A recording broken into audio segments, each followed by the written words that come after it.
Hey ladies, I'm still getting set up. Let me get this started on YouTube.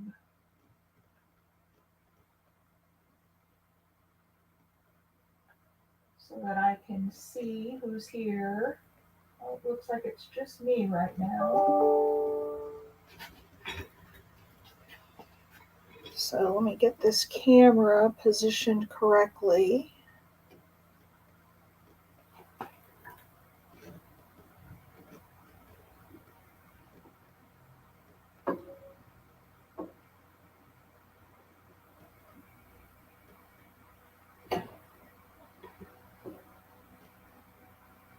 There we go.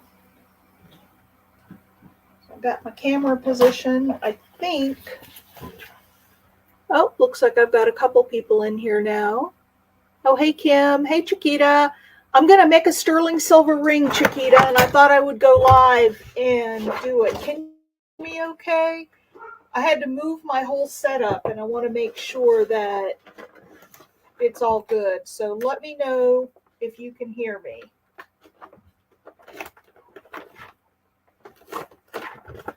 And I'm just getting out a piece of silver.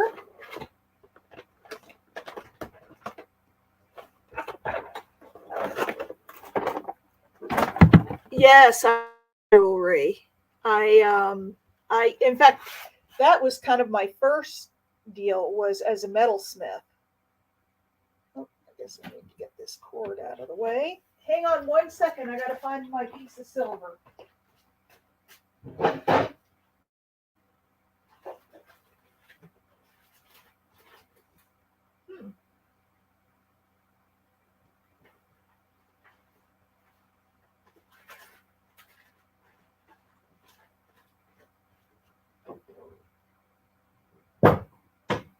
Well, I have a piece of 18 gauge silver. Oh, good. You can hear me.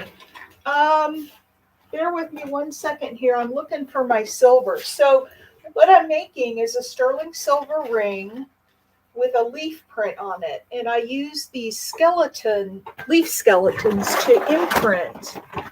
And I do that with the rolling mill. But I'm having a hard time finding. Well, there's 20 gauge. I can use 20 gauge. Okay.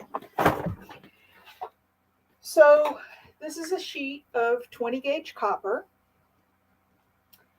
And I'm going to use that and scratch, etch the mold up. Yep. So what I'm going to do, this is going to be a band. And believe it or not, this piece, well, actually, it was 6x6. I've cut some off. This piece of silver is really expensive. I mean, you're looking right around $200 probably for this one sheet of silver. Because it's sterling, and man, sterling has gone through the roof. So what I'm going to do, and I'm just going to take you through the process. You guys can, join in or ask questions. You know what? I'm not going to be able to watch the chat. Would you, Kim, want to join at least for a little while on the StreamYard so you can talk to me and tell me if people have questions? I'd be happy to send you the link.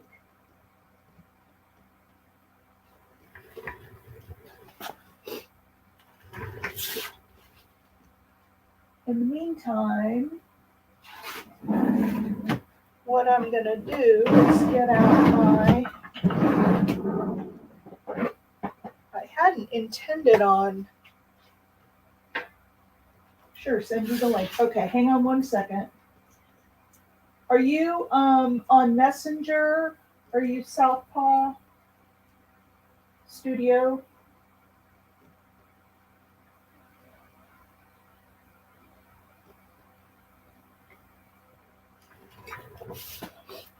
Hang on here. I've got to go out for just a minute, and I will be right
Okay. I couldn't do it in Messenger.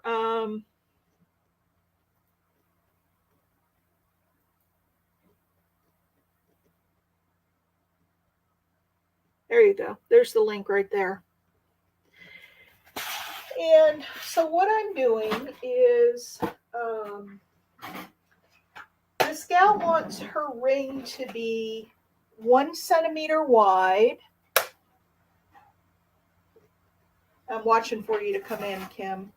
1 centimeter wide and a size 6. So the first thing I'm going to do is use my calipers. I'm going to zero them out here. Oh, battery's dead on these. I haven't used them in a while. Okay.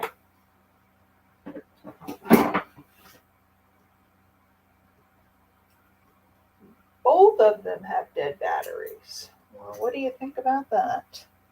I think I've got plenty of batteries for them. Because that's one thing your measurement tools, well, all your tools in metal work are really, really important.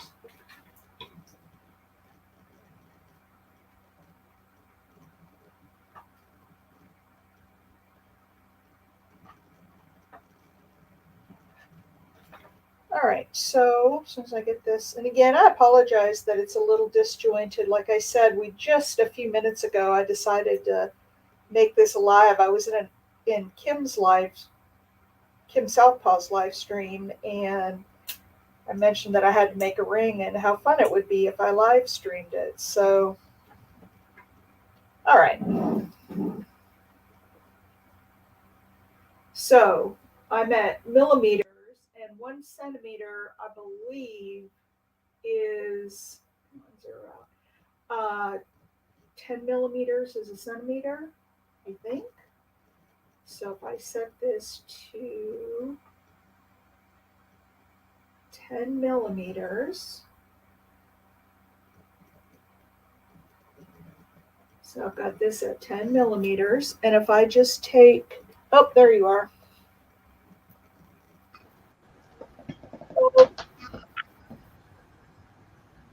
Hello. This is a caliper, and it measures 10 millimeters, or 10 millimeters. 10 millimeters is a centimeter, right? Yeah, I'm pretty sure. So what I'm going to do is I'm going to just take this and scratch into the metal for my measurement. And then I'm going to take it. I have a metal cutter. You guys won't be able to see that part of it. But I do have a metal cutter, and I'm just going to go cut that strip off. I'll be right back. It looks like a bench, or it looks like a guillotine paper cutter.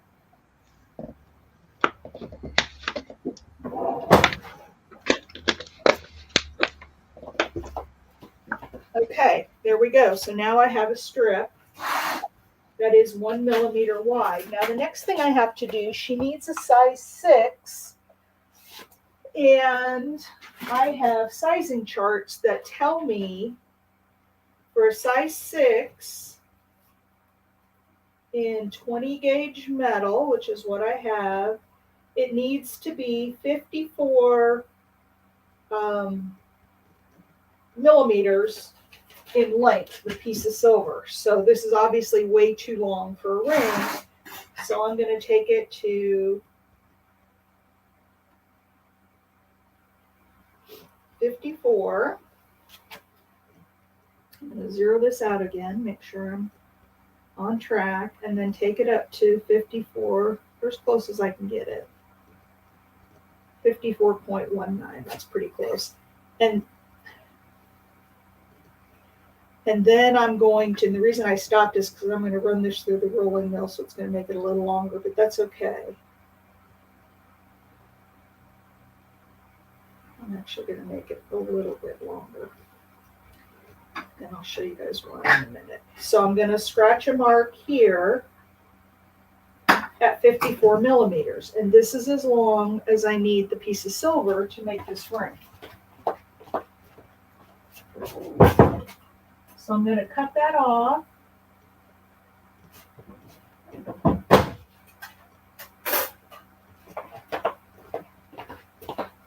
And there we've got the piece of silver that I'm going to work with. Now, the next thing that I have to do, and I always forget this until later in the process, and then I'm kind of SOL, and that is I need to hallmark it. So when you buy something that is silver, if you look at the back of it, it should say 0.925 on it. And that tells you if the person has integrity who made it, it tells you that that piece is solid sterling. And I have these little stamps, and you're probably not going to be able to see it, but that says 0.925 on it. And what I'm going to do, let's see.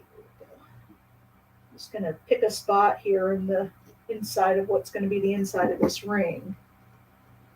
Try to get it as straight as I can.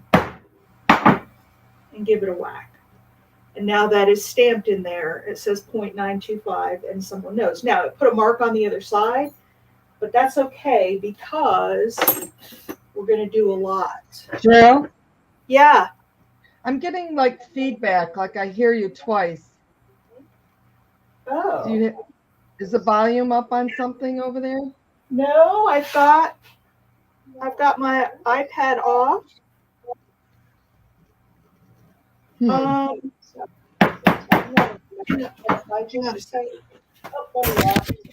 Is everybody else seeing me, hearing me twice? I think we see you. This is a caliper, and it measures 2 millimeters, or 10 millimeters. 10 millimeters. Can you hear that? Right? Yeah, I can. Hang on. So Let me go into my settings real quick and see what I've got the settings set as. Let's see my audio. We have everything down on my end. Oh, I have a measure. You guys won't be able to see that part of it. It was trying to use my PC speaker or microphone and my webcam. Are you hearing me better now? Paper cutter. Is it better now? Okay, there we go. So now I have a strip that is 1 millimeter wide. Now the next thing I have to do, she needs a size 6. Well, you've got a lot of lag still, so you're not caught up. Yeah. Charts that tell me for a size 6 in 20 gauge metal, which is what I have, it needs to be 4 millimeters in length, a piece of silver. You So just hear me once, Lisa J? Okay, I'm going to keep. So I'm going to take it to. I'm going to keep going. Tell me if it catches up and it fixes it, because I changed over to just my webcam microphone, so it should be good now. On track. Okay. Because I think I still hear you twice. It's weird. That's pretty close. And there. And then I'm going to, the reason I stopped is because I'm going to run this through the rolling mill, so it's going to make it a little longer, but that's okay. No, Kim's not live. She's on my live, Lori B. And I'll show you guys what I'm in a minute. So I'm going to scratch a mark here. But I need to, so if you're going to listen to it. As long as I need the piece of silver to make this ring. Because I'm hearing you. So I'm going to cut that off. Do you have the volume up on your computer? No, but I'm still hearing you playing back. Now, yeah, she is really far behind. This until later in the process, and then yeah, they're hearing yours in the background, so we need to mute. I have. Speakers. Let me see. But then you won't hear me. How do other? There, is that it? Yeah. But then I Can can't you hear me still? See, I can't hear you unless I turn my volume up on my computer.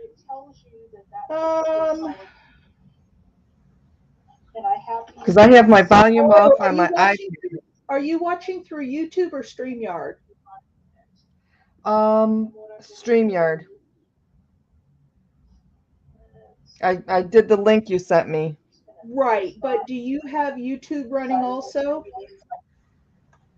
Um, Turn off YouTube. I think that's what it is. I think you've got it probably running in another window, and that's what okay, we're I have. hearing. On the other side.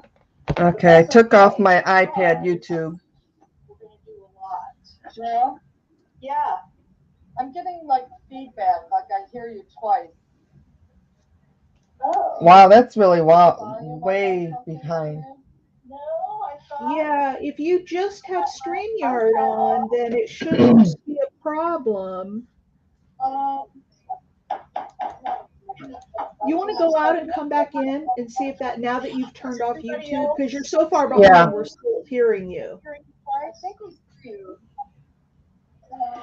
In the meantime, I'm gonna keep going. Keep going. I'll go out and try to come back Okay. in.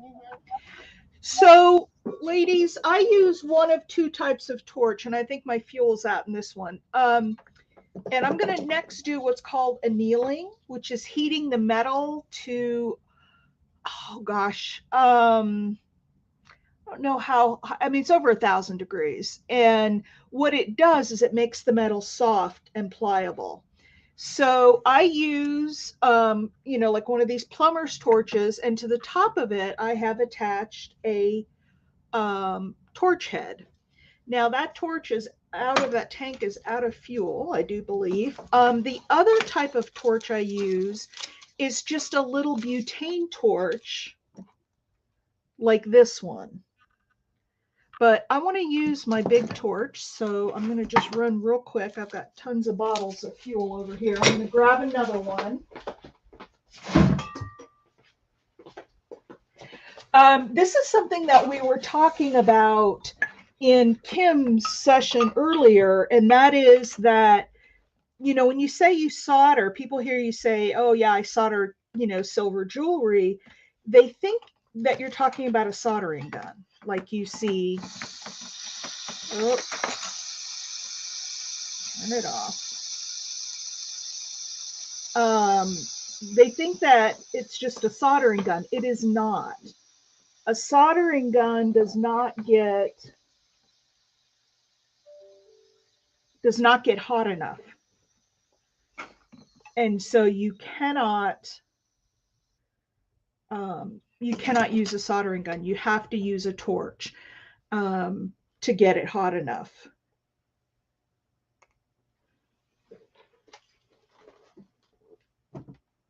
Yes, to bend it. Yes. Well, and if Kim can't I'll try to watch chat.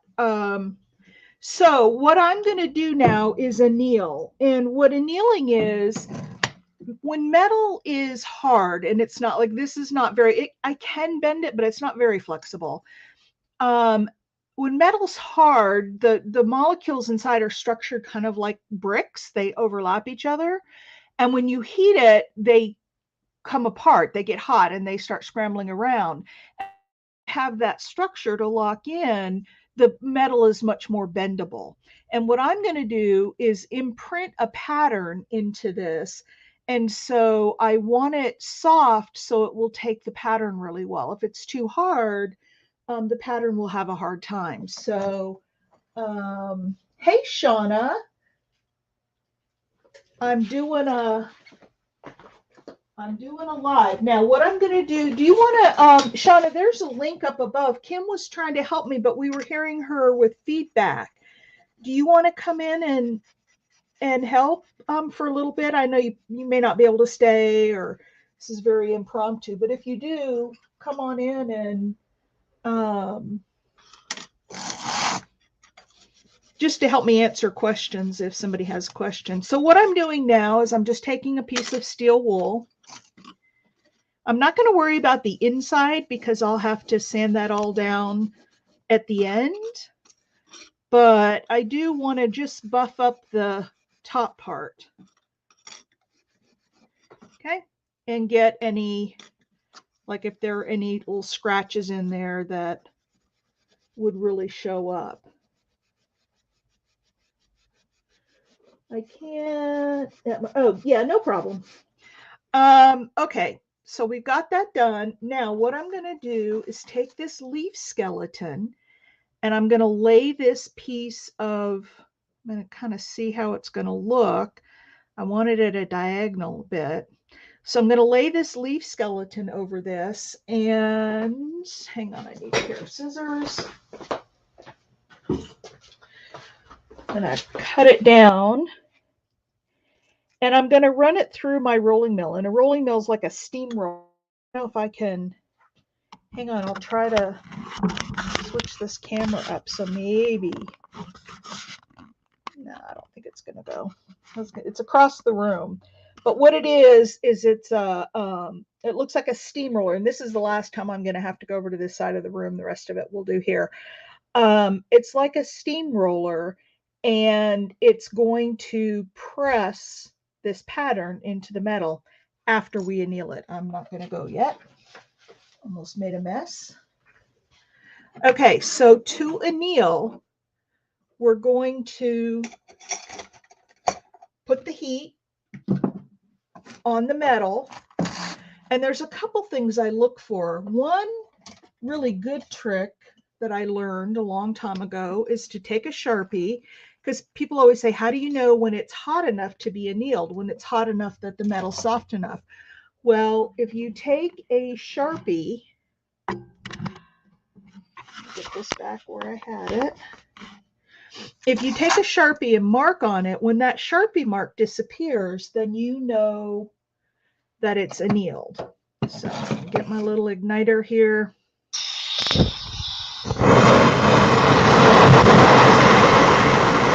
Might be a little loud. I'm adjusting the flame. I adjusted it to the point it went out.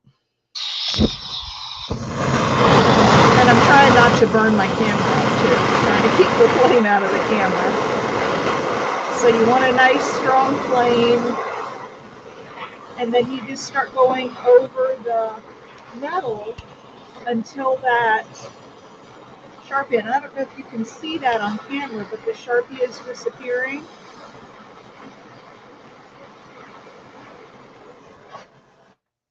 It's done. So now that is annealed, and that is hot. That's probably close to 1,000 degrees right now, 800 degrees. So I definitely don't want to pick it up with my fingers, but I have some cross-lock tweezers here, and I have a tub of water down here beside my bench. I don't know if you heard that little swoosh.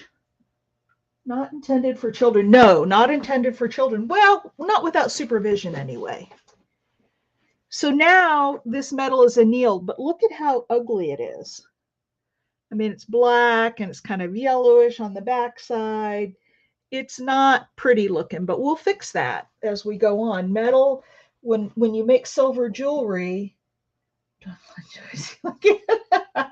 when you make silver jewelry, it looks really ugly before it looks good. So I'll keep talking to you guys, but I'm gonna again place this where I want it, and then I'm gonna put something on top of it, like a little piece of cardboard or something to hold that in place, and then I'm gonna run it through my rolling mill. So I am over here at my rolling mill, and what I have to do is adjust the rollers. They're too loose. So you have to get it down tight enough so that when you run it through, it has enough pressure to put the pattern in it. And I think I've got it. Oh yeah. Oh yeah. All right, can you guys see that? You see that leaf print in there?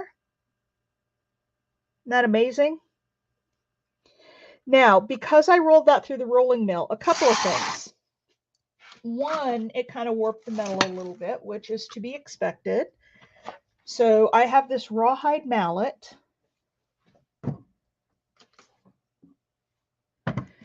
And the rawhide mallet doesn't leave marks on the metal.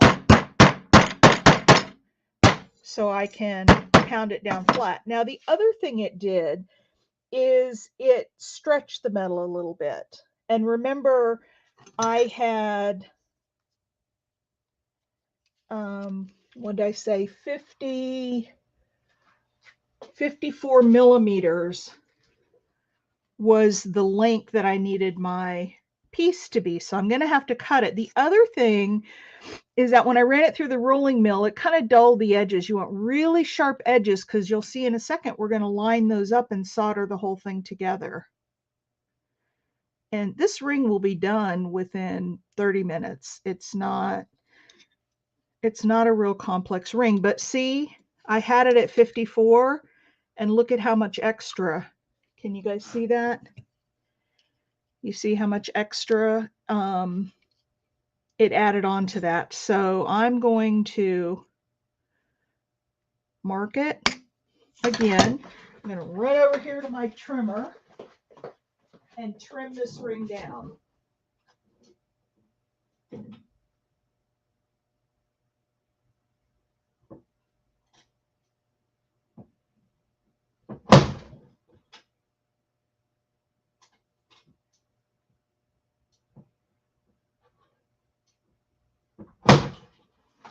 Okay.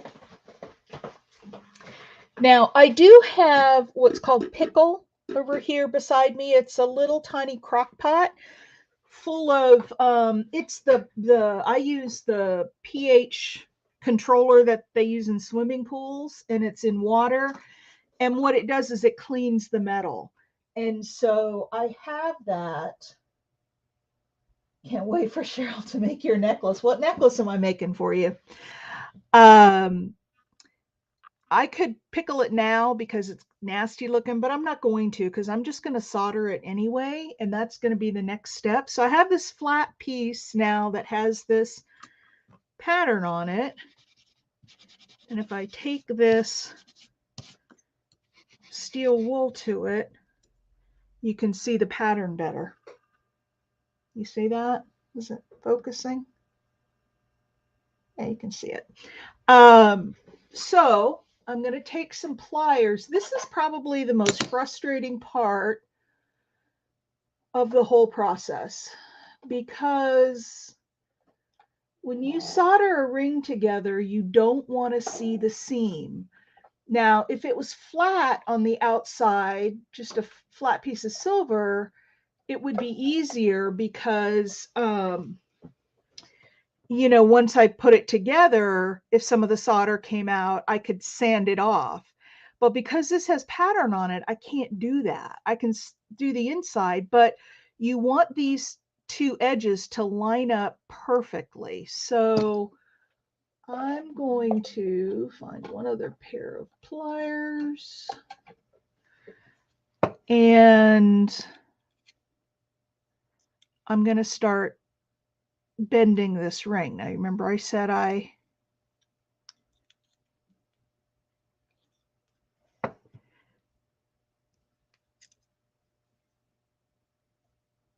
so you see I'm getting that close together.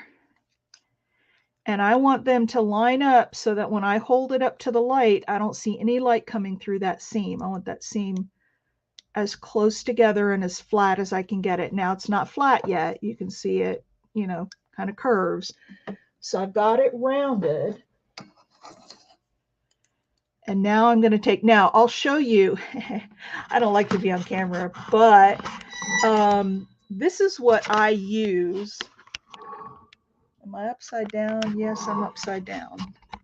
Well, I'll be upside down and you can see I use these optivisors, and that gives me extra strength, extra magnification, so I can work on the piece. And I have to wear the optivisors. And what I'm going to do is take a pair of pliers on each side of that ring, and I'm going to maneuver them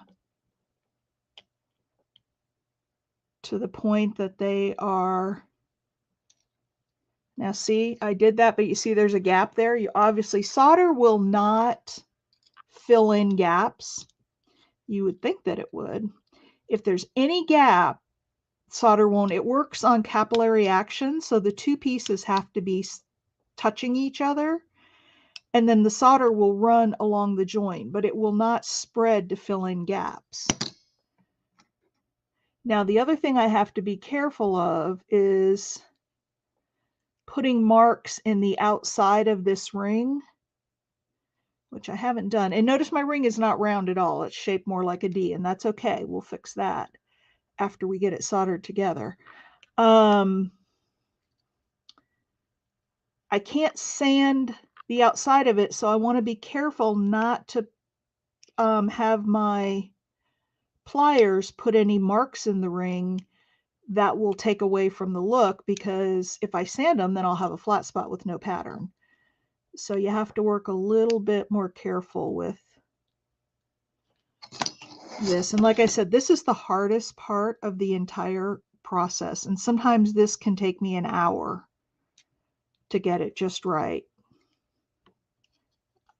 It's not going to take me an hour today, but I work with some pretty wide rings, and on the wider bands, it's harder to get them to line up. And sometimes what I have to do is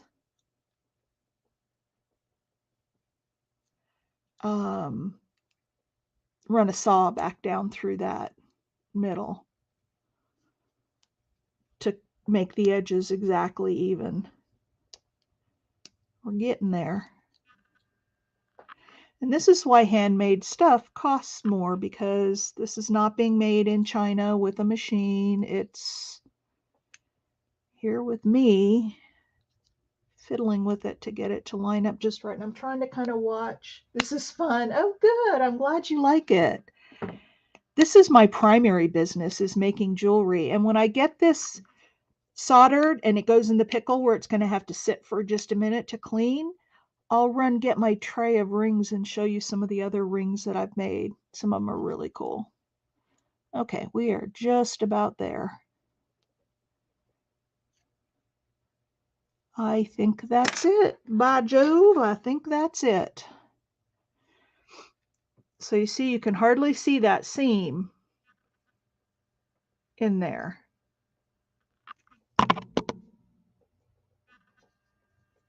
Okay, so now what we're going to do is solder it together. And again, no soldering irons. We don't use soldering irons. This is my pumice tray. This is pumice, so it doesn't get too hot. This is called a third hand, and it holds the ring while I solder it. And what I'm going to do, well, first I need my flux. So I've got my handy flux here. Flux is what helps to make the solder flow. And even if you use like a soldering gun, I think maybe you don't. I don't know if you have to use flux. I don't really know that I've ever used a soldering gun. All of my soldering is silver. Hang on a second. I'll make sure that didn't pop apart a little bit. Nope, I think we're good. Okay. So I'm going to brush some of this paste flux on here, and that's going to help the solder to flow. And the solder is just silver with some other binders in it to make it stick together and hold the silver together.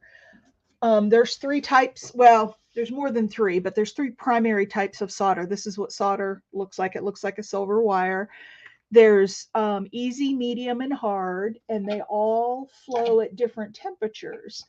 And the reason we have different types is because if I'm going to do multiple soldering, this one's only going to have one solder joint. But if I had multiples, if I used easy solder on all three joins, then when I went to heat the second one, the first one would fall apart because they melt at the same temperature.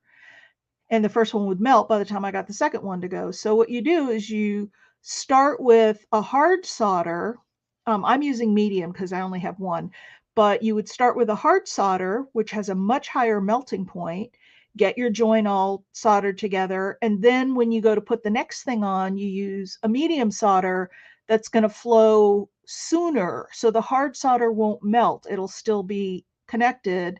And then if you have a third one, you do easy solder. And if you have more than 3, then you have to get really creative and try to use, I would try to, well, I won't go into that. Anyway, I have these little solder cutters. And it's just going to cut off a couple, and you don't need much. You just need tiny, I usually put 3. I don't even know if you can see those on my bench, which is really dirty. Those tweezers aren't any good. Let's look at these. There we go. Can you see that tiny piece of solder that I dropped? Let's try that again. Can you see that tiny piece of solder in there? And I dropped it again. Squeezing it too tight is dropping it, but it's just a little tiny piece of solder. Then I'm going to pick up, if I can, these tweezers are too big. I'm having a hard time with my tweezers today. And I have, oh, there's one. I usually end up with solder all over the place. So I'm going to place it inside on the flat spot of that ring. Can you see that little piece of solder in there? There you go. See that little piece of solder in there? Still blurry, but I think you can see it. And I'm going to place 3, and they go across the seam. I'm going to place 3 of them in there. Yeah, it's okay, Kim. It's working fine, I think. I've got my iPad next to me, so I'm trying to watch the comments on the YouTube side of things. Does this look familiar, Kim? So I'm going to put the 3 pieces of solder there. Now, solder melts when the whole piece of metal gets to the same temperature. And like these tweezers, they're a heat sink, so they pull the heat away. So what I'm going to do, and if I was doing a flat piece, I would heat the entire flat piece. But since I'm doing this round and there's some up at the top that it really doesn't matter, I'm going to focus the heat on the bottom because solder will always flow to the heat. And what I want to do is pull that solder through the ring just enough to close it, but not enough that it oozes out all over the pattern of the ring because it'll cover it up. And sometimes I get it perfect, and sometimes I get a little ooze. Okay, here we go with the torch again. And I can't remember the melting temperature of sterling, but it's like 1200 degrees, I think, or something. So what I'm going to do, tilt this up a little, is I'm going to just run the heat around the bottom side of that ring. And what I'm seeing is the flux is melting. The flux will go clear, which it is now, and then, oh, there goes the solder. The solder is melting. And I want to get a solder pick because I want to kind of guide that solder up and down along that joint and make sure. And that's it, just like that, it's soldered. Now again, that's very hot, so I'm going to dip it in the water. And once it's been quenched, now see, I did get a little bit of solder on the outside. Can you see that there, the bright silver? So there is a little bit there, but it's not too bad. We'll be able to clean up a bit of that. And then, can you see the, whoops, hang on, I may not be showing you guys. I'm trying to do this where you can see it. There you go. You see the inside of the ring, all that solder? When I get done with this ring, it will be sanded so smooth that you'll never even see that join. Now, before I put it in the pickle, you know, nobody's going to be able to wear that ring. It's shaped like a D. So I'm going to get a ring mandrel. And the first thing I'm going to do is take my rawhide hammer and hammer it open just a little bit. because we've been heating that metal, it's annealed again. So what I'm going to do is I'm just going to start hammering, and because this is a rawhide hammer, it's not leaving any metal. If it were a metal hammer, I'd have marks all over. But I can hammer this. Sorry about your ears. But I can hammer this until it gets round. Now, the other thing is that, let me see if I can turn this over here so you can see. There you go. This ring mandrel is tapered. So as I'm hammering, the ring's going to be larger at the bottom. So you have to take it off, flip it over, and hammer the other side to get them even. Now, what I want, this thing is, and it's really hard to see on here, so I'm going to mark it. This is a size 8. They've about worn off now, and they're really hard to see. But I do have a second mandrel somewhere. Hang on one second. Let me find the marks. There's the 8, 7.5. There's the 7, 6.5. So 6 is right here. Now this ring is a wider band. So how do we know, do I measure the bottom of it? Do I measure the top? And you can see that my ring right now, see if I'm in screen, my ring right now isn't even down to the mark. So what you want, that mark should be in the middle of the ring. So I want the bottom of the ring. You can see I've got a little ways to go there. I can do that 2 ways. I can just keep hammering, or I have this nifty little tool called a ring stretcher.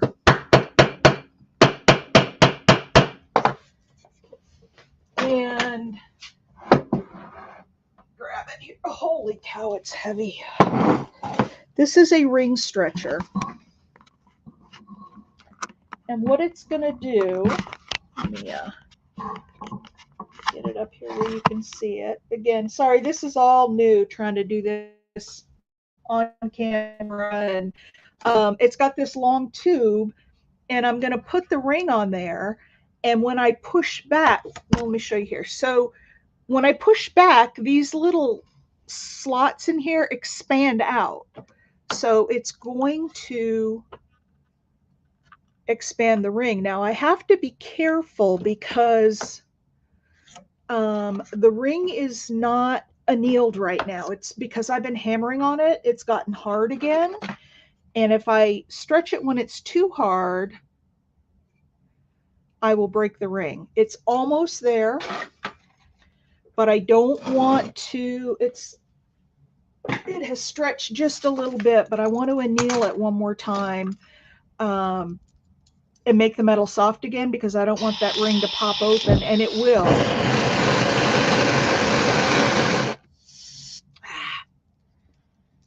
hate when I do that.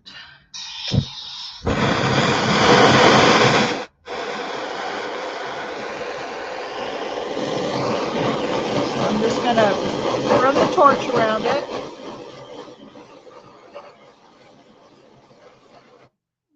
Probably good. Dunk it in the water. I have forgotten a time or two and grabbed this 1,000-degree piece of metal. I've got pictures on my Facebook of some of the nasty burns I've got. Sometimes you just forget. And I'm telling you, it's no fun. So I'm going to take it just a little bit, not all the way. Turn it over. You want to do both sides because, again, this thing is tapered. And then that is a size 6. So just like that, we have made a ring. Now, I have finish work to do next, but there's the ring. And see if you can see it. Here's my pickle jar. My pickle pot is right here, and I have it turned on. So I'm going to drop that ring in there, and that is going to clean the ring. It'll clean all that oxides off of it. So while that's in there, I haven't been watching chat. I got you covered. Yes, it does. Oh, the rolling mill. I love my rolling mill, Kim. I know, isn't this fun, Shauna? I love working with metals. Once I found out all the things I could do, cover up my flux here so it doesn't dry out. Okay, hang on. Let me grab my ring tray.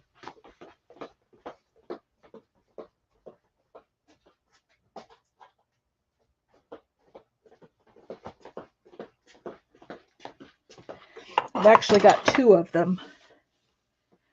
So I'll see if I can pull some of these up to the camera for you. I got a really bad glare on my laptop screen. There we go. All right, so this is kind of my new line of rings, and I love these. This one's a little too small for me, but they're silver wires. And what I've done is I took 3 silver wires and I balled up the ends of them. If you hold that torch on the end of a piece of silver, as the silver melts, it will pull itself into a ball. And so I heated just enough to melt it. Then I laid out the wires and I soldered them together on the back. And then what was left, I just took them and made different designs. Let's see if I can get this to, there you go. See that one? And then there's that one. And that one.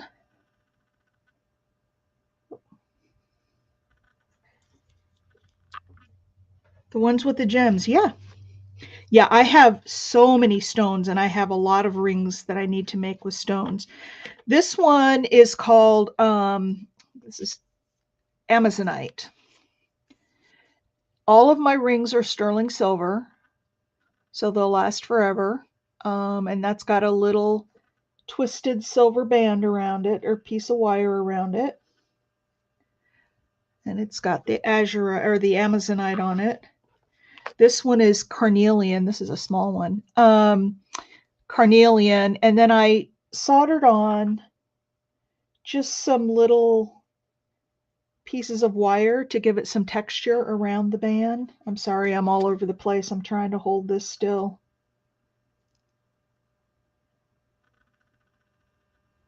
So it's got, there we go. So it's got these little bands and then the carnelian. This one is Kyanite. This is one of my favorites. And this is a really wide band ring. I love Kyanite. It's one of my favorite stones. And that's just a plain silver band.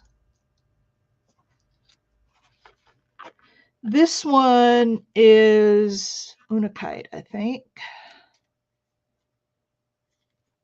Yep.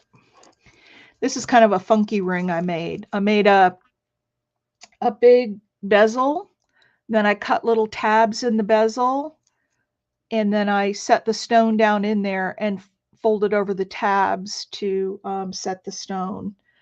And I make all of my bezels. So this starts out with just a piece of wire that I form, to fit the stone. And then I solder it together.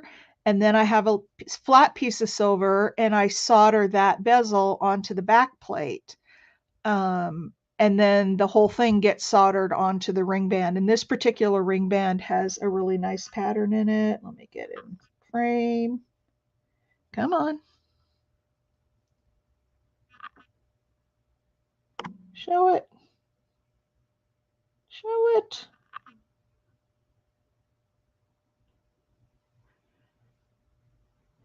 It's not going to show it, but it's like little diamonds. in there. It's got a pattern in there. And the last one, Shauna, this is a Druzy. And a Druzy is a stone where the inside of, I don't know if this is opal or not opal, onyx. I think this is black onyx. And inside the stone, crystals will form. And that's called a Druzy.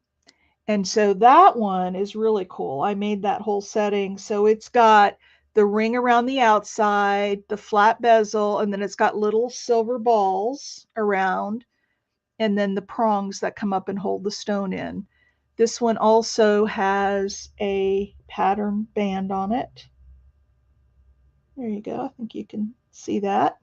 So it's got a pattern band on it. Love Druzy. Yeah. What size is this one? It is a 6.5.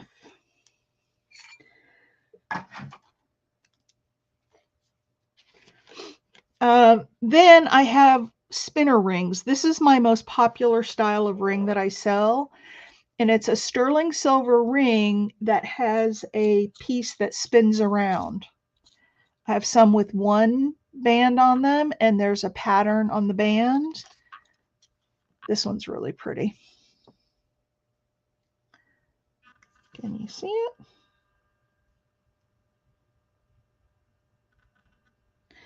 And then I have some that have two little tiny bands and then a twisted one in the middle, but no pattern on the back. It's hammered, but no pattern on the actual ring. So I have those. And then I have a bunch that are just patterns. So this, I use the roll, and I have brass texture plates that have the pattern in them. And I roll the pattern into the silver, and then I make the ring. So I've got several of those. Oh, this one is fun. These are real tiny little rings, little girl size. This is a band where I took a little heart stamp that I had, and I stamped little hearts all around it, just a little band. The last blue gem one. Oh, yeah, I showed this. Oh, I custom make rings too, Shauna. This one is Amazonite. The size on this one is not huge either. That's bigger. It's about a 7.25.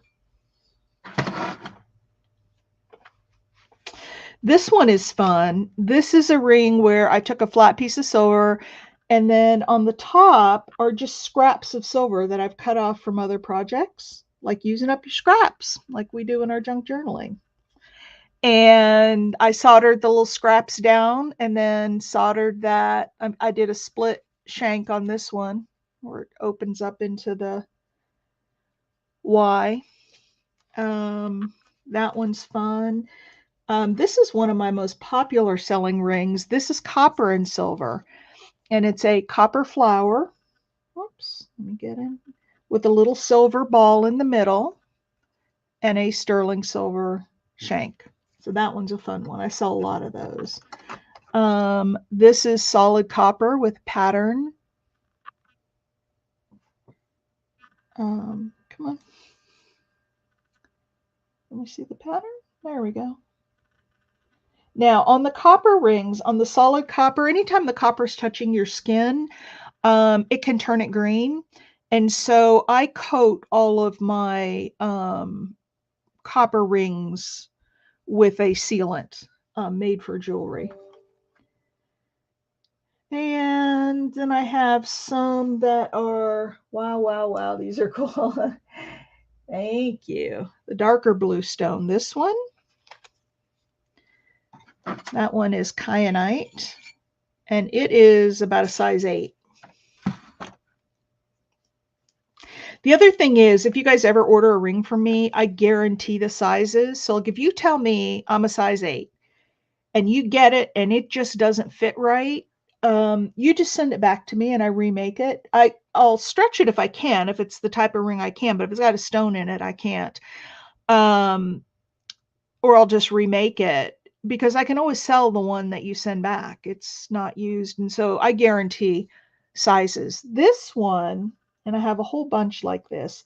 This one is, let me get some more light on it here, is actually enamel. I made that. It's not a stone in there. That's all a piece of copper that I enameled to get the pattern in it. And I have several of them like that. I'm getting low on these actually. I've got a blue one, a couple bigger blue ones, green. This one's pretty. This is like a teal and black.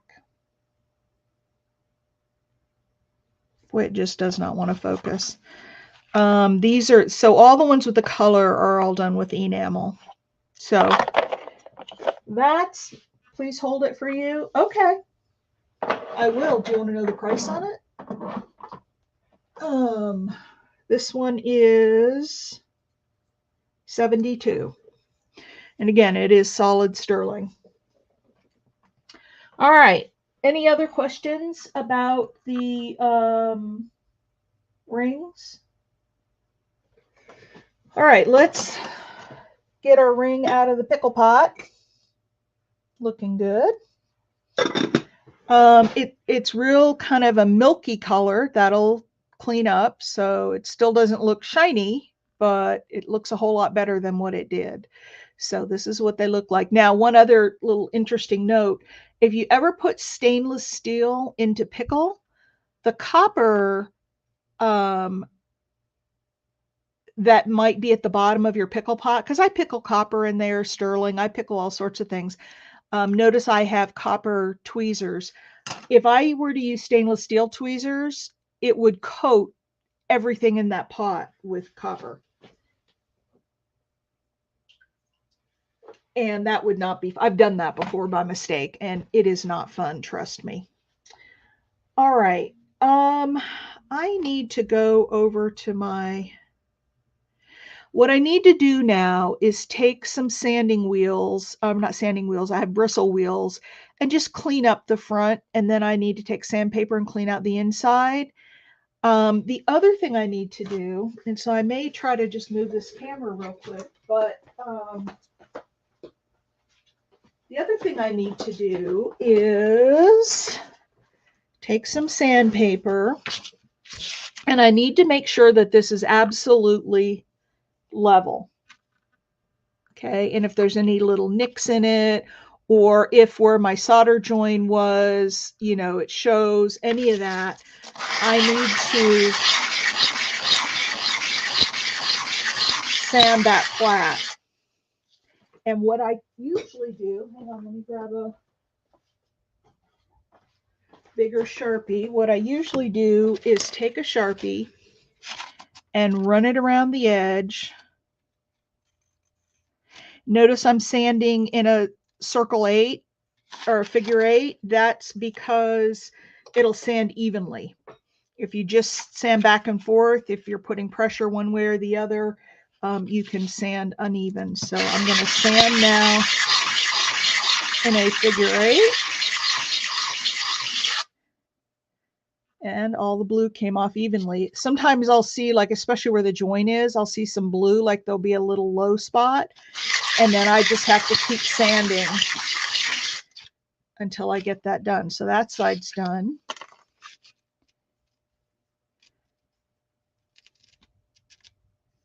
So now we'll do this side.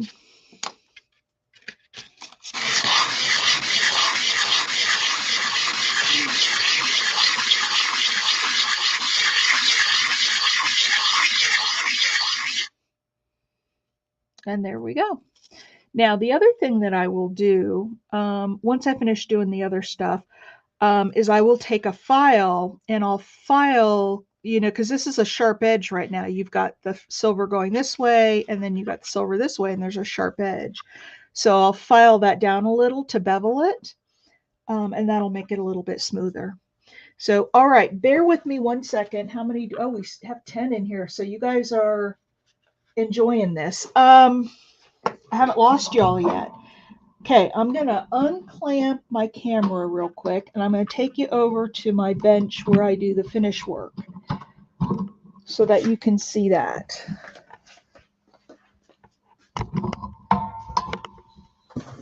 So bear with me. I'm not sure what exactly you're seeing just yet. I got to get you clamped on here. So I don't know what you're looking at, but I'll have you back in just a minute.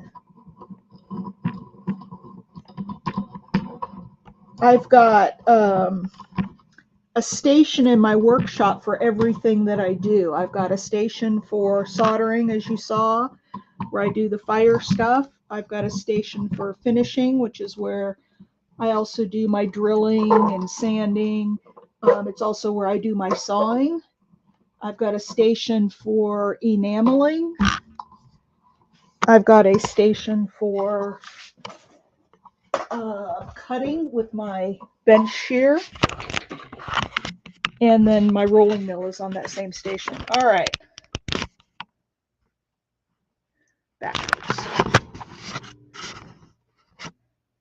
There we go. All right. Got you moved. Let me grab my iPad real quick. And this ring is just about done.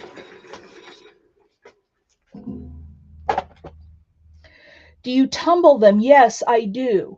That is the last thing that I do. Because tumbling just gives it a really nice shine. So yes, I do tumble. All right. So this is actually a jeweler's bench. And you're seeing all kinds of fun stuff. This is a flex shaft, which is like a Dremel, but it's nice because it has a foot pedal. I can control it with a foot pedal. It's just a lot nicer. And so the first thing that I'm going to do is take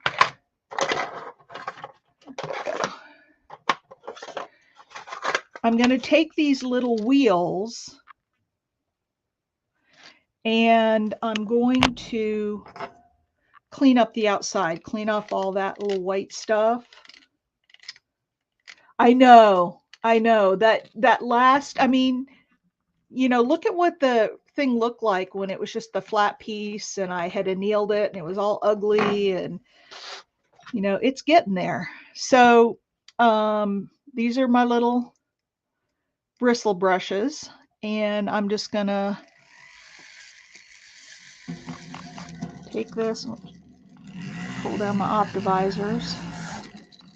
The other thing I'm going to do is put some antiquing on this to make the pattern stand out.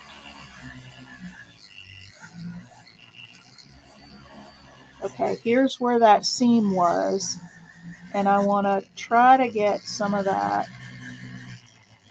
extra solder. I won't get all of it, but I'll get enough out that it doesn't interfere with the pattern too much.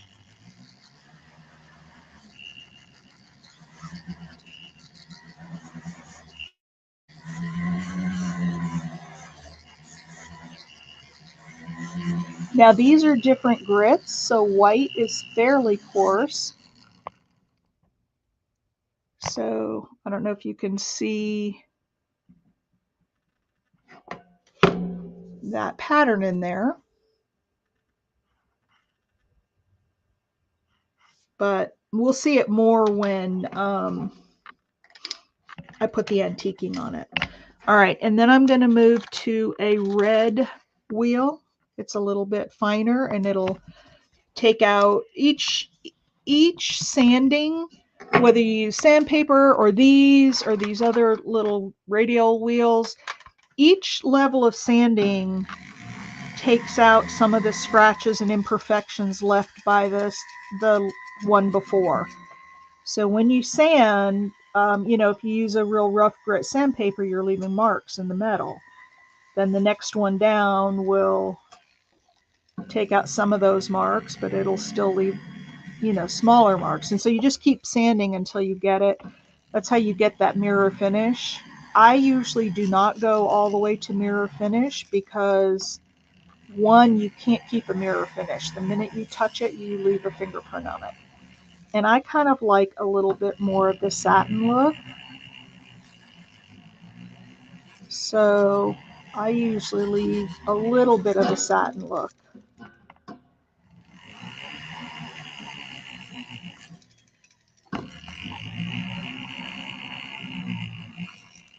That tool is so sweet. Yes, it is. It's called a flex shaft. It's made by Fordham. Other people make them, but Fordham is the best. So that's as far as I'm going to go on the outside. It's still a little satiny, and you'll see when I put the hang on, let's see if I can get this camera a little better. Antiquing on it, you'll see. Now, the inside is really nasty. We're going to use a different, so I wanted to be gentle on the front because I don't want to sand out that whole pattern. But on the inside, I got to get another piece of sandpaper. Hang on.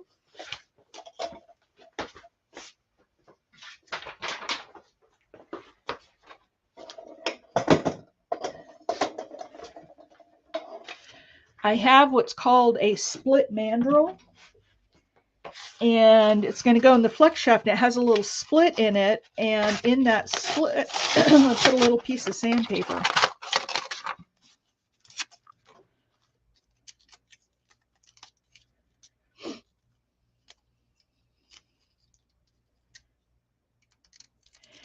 And then when I turn this rotary tool on, the sandpaper is going to rotate around on the inside of that ring, and it's going to make it smooth, smooth, smooth. Okay, so you see I have that wound around there now. And then I'm going to take my ring. Oh, hang on, I got to put my optimizers down.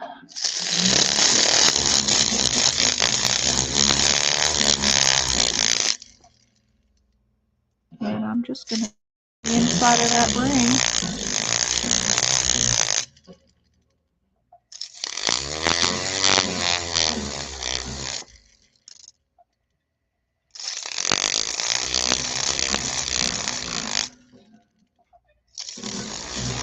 Now, when I get to the part where that solder joint was, I want to really make sure and clean up all of that extra solder.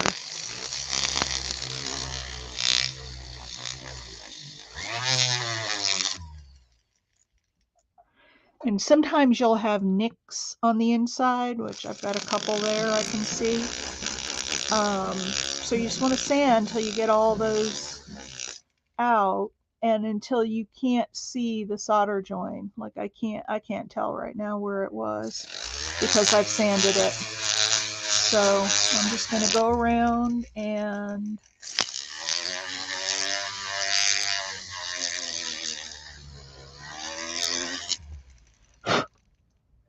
ooh, some little.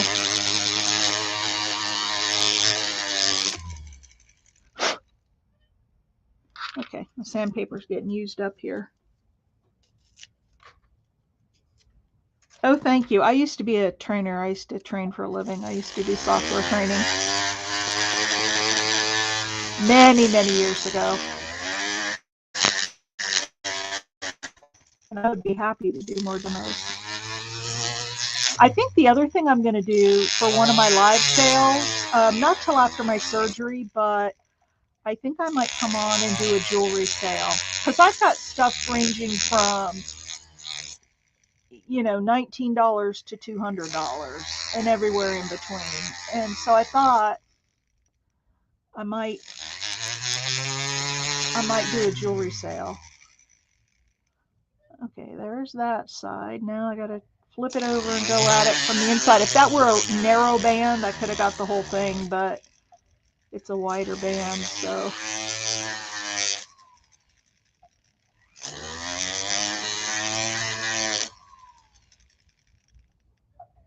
Okay.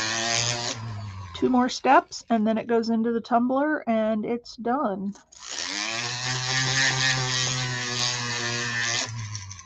I want to go over that seam one more time. So the seam is, actually I see a little tiny spot here, hang on. And that's why I wear these optimizers.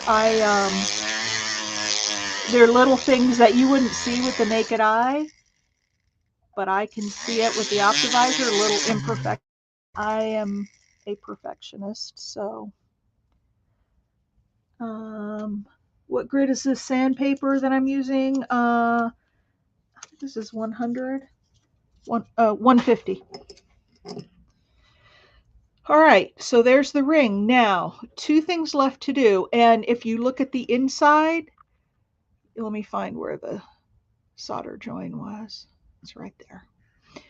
So I don't know if I can get to where you see it, but that solder join was right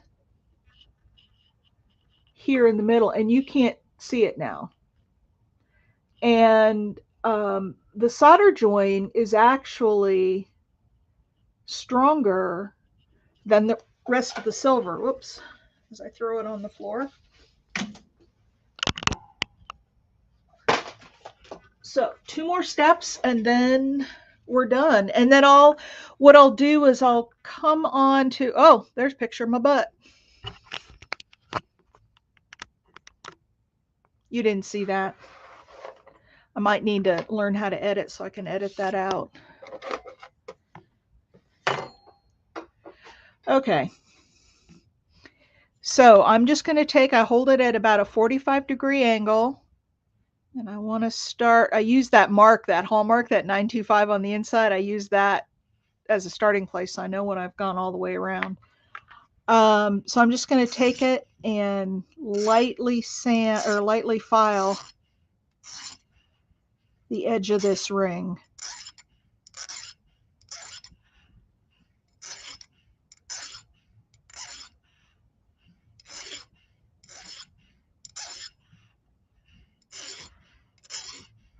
And then I'll do the same on the inside and the other, and it just sort of rounds it. Move my camera up a little. It's having a hard time because it's plugged into my laptop and it's reaching the end of its rope.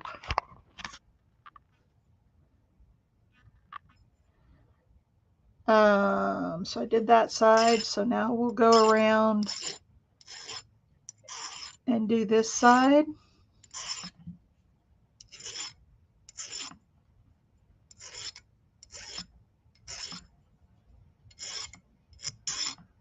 So I'm using a flat file for this piece. Now I'm going to switch to a rounded file because I want to do the inside, and that flat file is not going to fit in there. So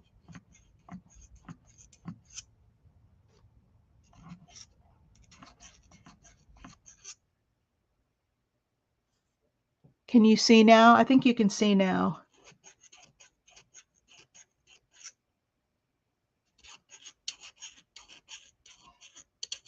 Hey, Big Mama, you're just getting here right at the end of my little demo, but welcome.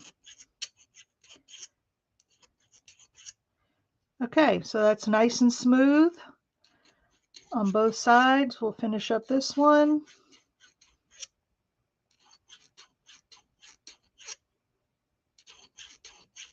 Now, this one didn't have a lot of complexity to it. You know, if I were setting a stone, that would be different. That might be kind of a fun. All right, so that is all the finish work. Now, the only thing left to do is put the antiquing on it and get it ready to go in the tumbler. So let me grab that. I do that usually back over at the other station, but since I have the camera here, we'll do it here. I'll be right back.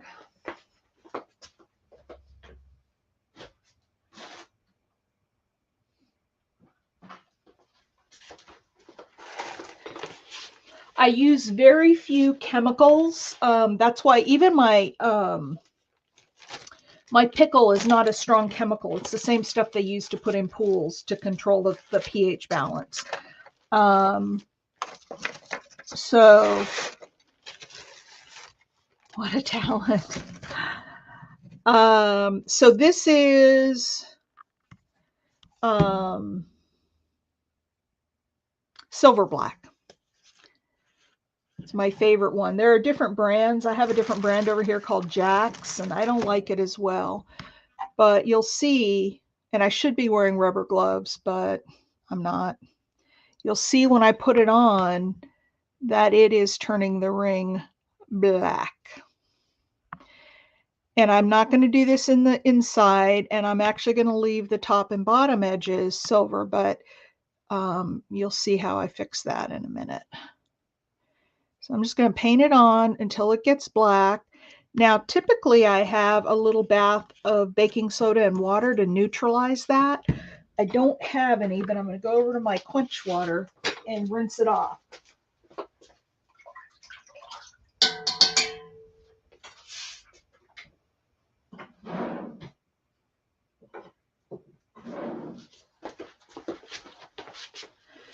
And then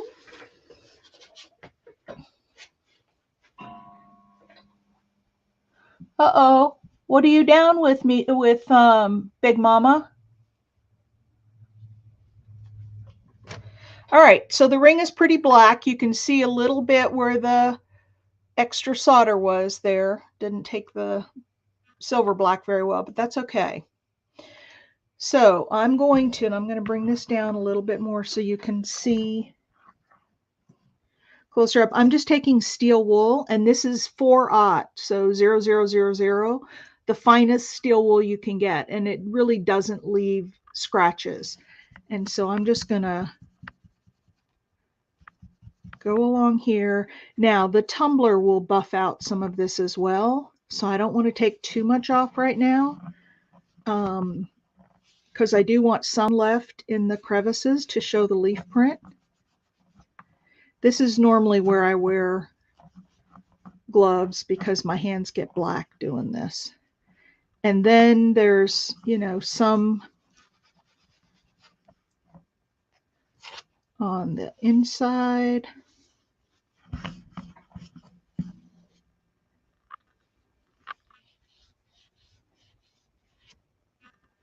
Now, sometimes what's on the inside won't come off with the steel wool. So I just go back with my split mandrel and sandpaper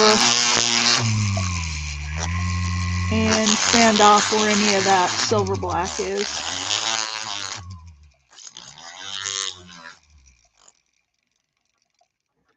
That looks good. And then make sure the top and bottom edges are nice and shiny.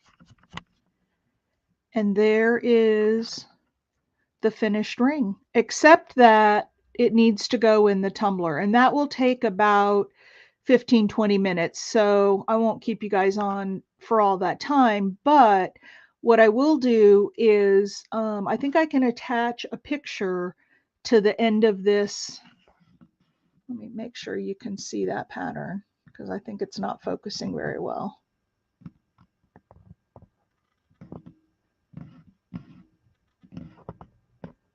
Can you see that pattern in there? There's the leaf pattern.